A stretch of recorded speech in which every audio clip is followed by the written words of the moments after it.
Of the 6 billion people in our world, many live in unimaginable circumstances. Hopelessness is their constant reality. War, violence, famine, and drought contribute to the poverty that drains their lives. Those trapped by poverty are people who have hurts and fears, desires and dreams, like you and me. But their needs are so much greater. Millions suffer from malnutrition and face starvation daily. They don't know where they will find their next meal. The needs of the poor can seem overwhelming, and yet Jesus instructs us to care for the needy. God has called us to care for the total person, mind, spirit, and body. His call gives us the opportunity to apply the gospel to every aspect of life. In the face of this daunting task, Wally and Norma Wengie of Youth with a Mission had an idea.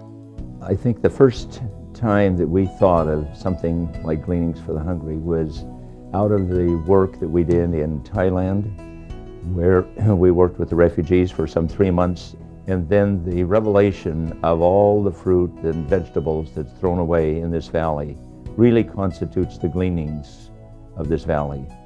And as a result, we felt that we were to start a program that would take the fruit and vegetables from this valley and provide for the poor and needy around the world.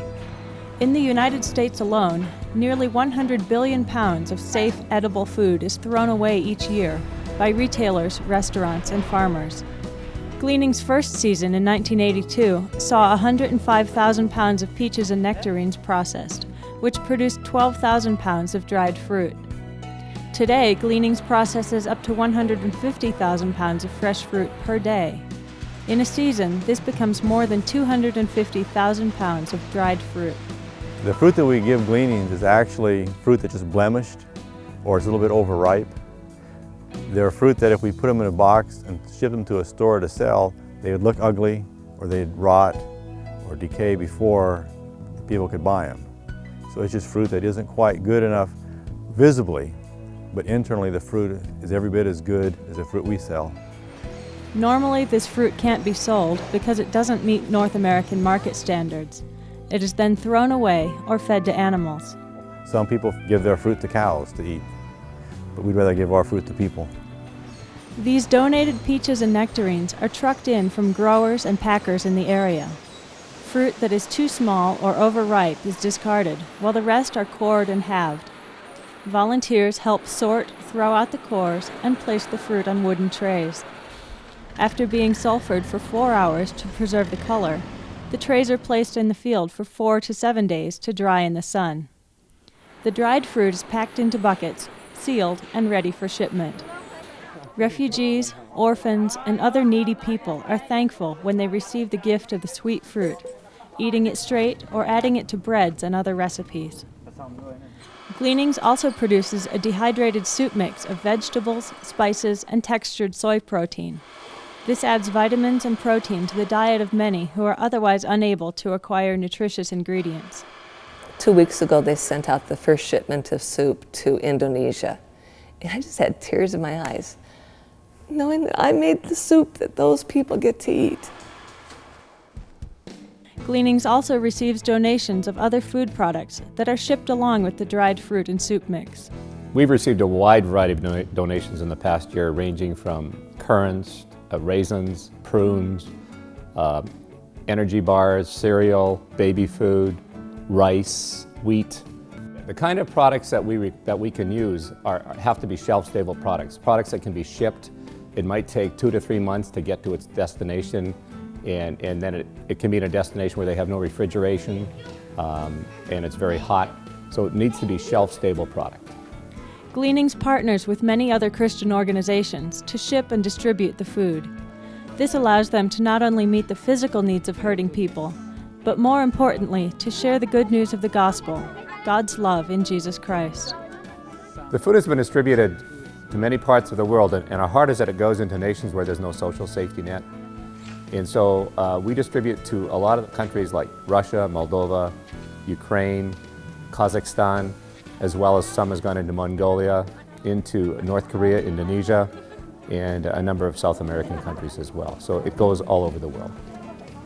For many people, I believe, that when they get our fruit, it's a valid message to say, this is the love of God. This fruit represents the love of God for you. This dried soup mix represents the love of God for you. And along with that, He loves you so much that He gave His Son. It's all part of the same plan. He loves you. He's concerned for your life. He cares for you. Gleanings operates a very cost-effective ministry. Local packers donate the peaches and nectarines, and other products are donated by the food industry. Often, truckers haul the donated food for free. The employees know that when one of the Gleanings guys calls up and said, "What do you got for the day?" You know, they know this for a good cause. It makes them feel good, and actually, you know, they have it's kind of infected my whole crew. Volunteer workers process and pack the products. Summer teams come to work on drying the fruit. Throughout the year, volunteers can package the soup mix or help with maintenance and office work. Everyone from homeschoolers to youth groups to retirees can find a job to do. I do encourage people to get involved here at Gleanings because we need all sorts of skills. Whether you're a college graduate with an engineering degree or a housewife that likes to sew. When people get a chance to be involved here, they see that this is missions, because this kind of work lays foundational work in other countries for the preachers, for the drama people, for their outreach evangelism, and so they can see their hands and the purpose God's put in their life as a part of the big picture. It's a good chance to actually go out and help some people. I've been kind of receiving all my life, and it's kind of nice to get a chance to give finally. Volunteers with Gleanings quickly discover that they're not just helping people overseas.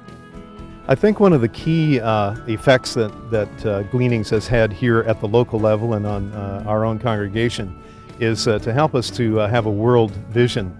And we get to experience that with whether it's the trucker or the guys that are packing it or sending it out, the forklift drivers. All along the way, God's knitting His family together. And so that's pretty exciting for me to see. God is intensely interested in the well-being of every person. His concern is demonstrated as we love and serve one another. Gleanings' continued work depends on you. Will you partner with us in meeting practical needs and showing the love of Christ? We are just expecting God to provide more and more, and that we can distribute more and more hear about His love. And that's our continued vision, is providing food for the hungry, but with the gospel going with it. As you give unto the least of my brethren. You've had a little glimpse of what Gleanings is all about in the last few minutes. We want to say that we appreciate every one of you, because we're really few in number here, but you have made all of this possible. We want to thank you, donors. We want to thank you, all of those that have come as mission builders, our summer teams. Everyone has played an important part in what goes on here. The church is called to love and feed the poor and provide for widows and orphans. It is a challenge that often seems impossible, but Gleanings for the Hungry provides an opportunity to do just that. Won't you join us and take advantage of this opportunity by becoming a volunteer or providing financial assistance? Most importantly, we cherish your prayers. Will you partner with us in reaching out to a hungry world? As you give unto the least of my brethren, you give unto me. As you give unto the least of my